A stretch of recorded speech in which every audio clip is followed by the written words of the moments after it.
Chapter 3, Parker Elias. I love the sound the pickup truck makes when the motor roars to life. It's even cooler now with that little muffler problem, but that'll only last until Mom and Dad save up enough money to get it fixed. Even without the extra noise, though, it's still awesome.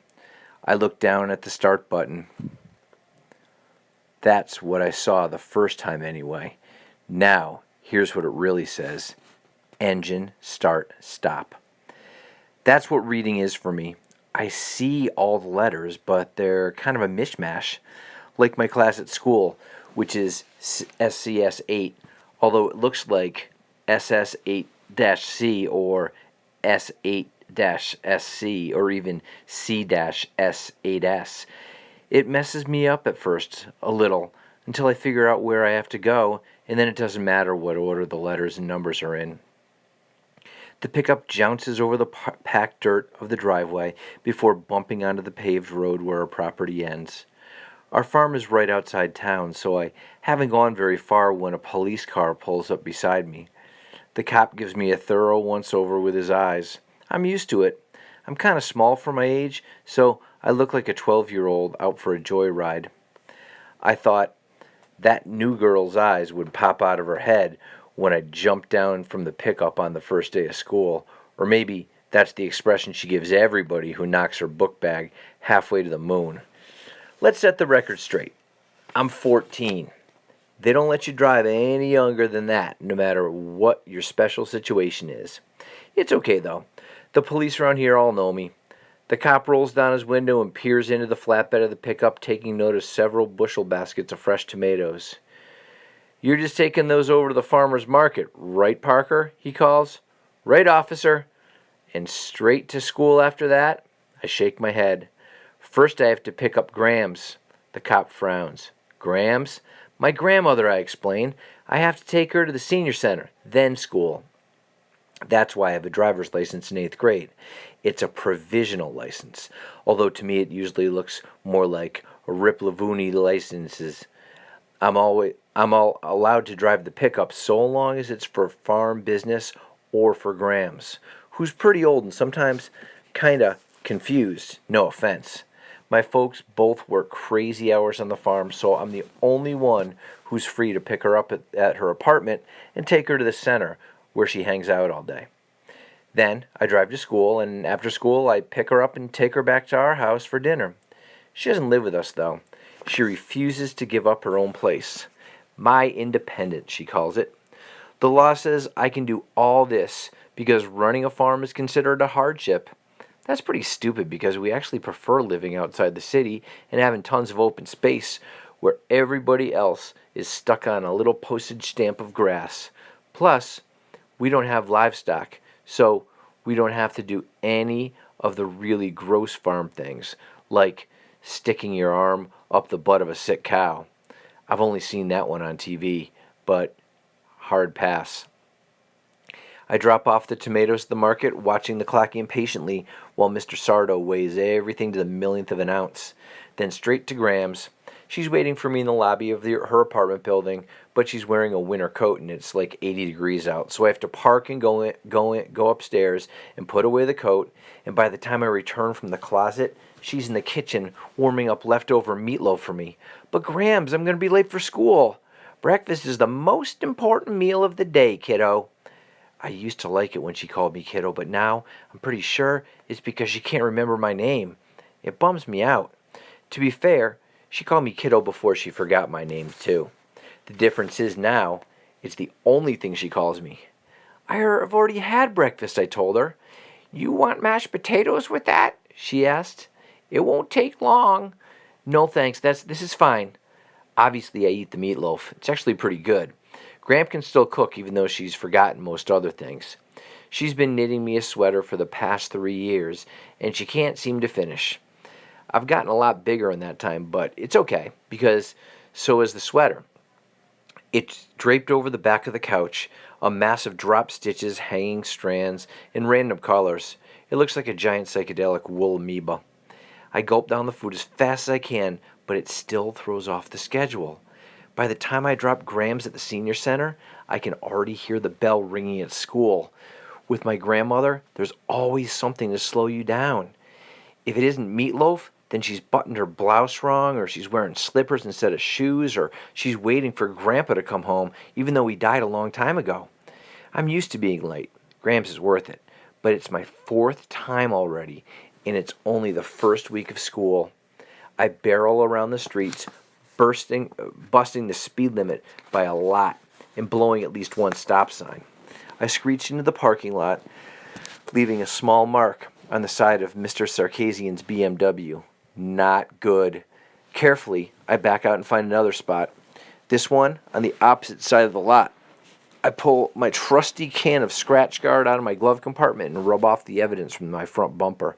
Then I work on the Beamer a little. Not perfect, but it should keep Mr. S from noticing the damage long enough for him to have absolutely no idea where it might have come from.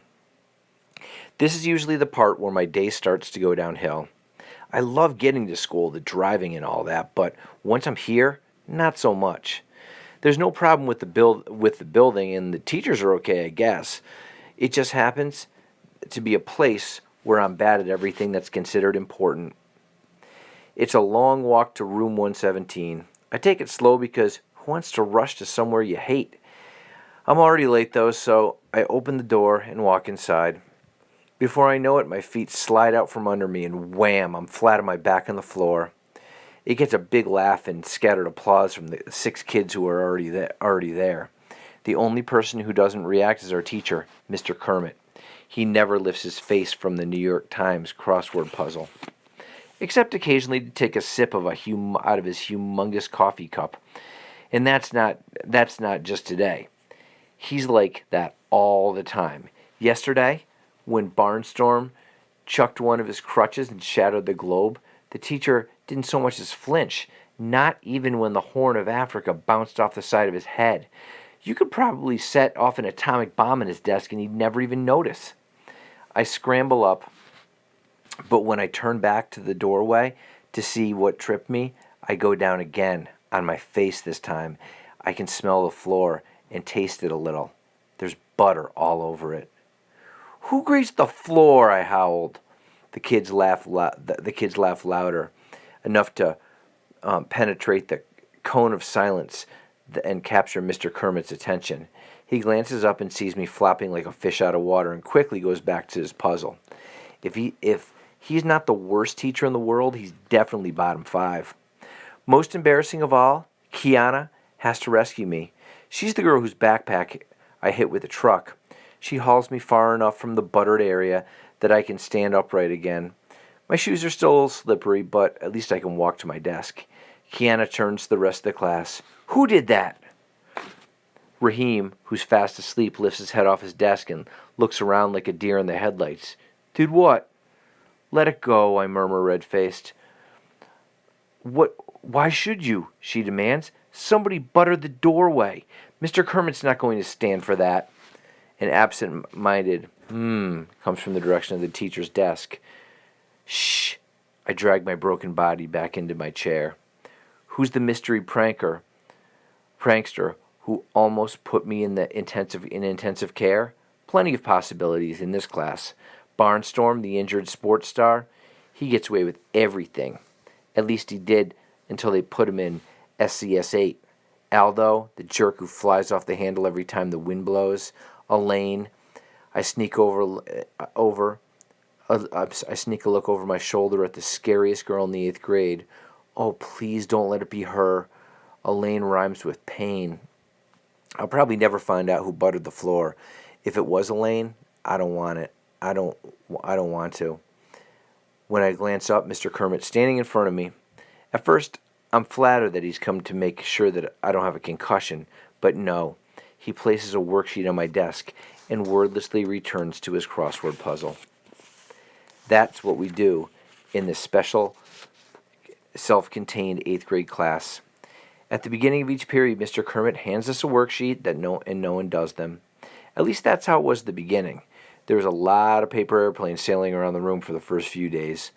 I figured Mr. Kermit would get mad, but he never made a peep about them. So the airplane stopped. What was the point of making them if You couldn't get a rise out of the teacher. Eventually, it just got so boring that the only possible thing to do was the worksheet. It's kind of hard for me though, because the letters get all jumbled up. Even if it's math, they never just ask what's 5 plus 3. They have to make it into a story about 5 brown rabbits and 3 white rabbits having a rabbit cotillion. That's where I got lost. Cotillion looks to me like licit loom to me. I'm hunched over my paper trying to make heads or tails of what seems to be unbreakable code when at the desk beside me, Kiana sets down her pen and peers at my paper, which is untouched as the minute I got it. "You haven't started yet?" she hisses. "Sure I have," I reply defensively. She isn't sold. "What question are you on?" "1," I shoot back. "I'm taking it slow, okay?" I return to my work, staring at the letters, willing them to arrange themselves into a form that makes sense to me. I guess I look like a scientist peering into a microscope because she blurts, "You can't read." "Yes, I can," I say defensively. "I'm just pacing myself." She reaches over and plants a finger on question 1. "What does that say?"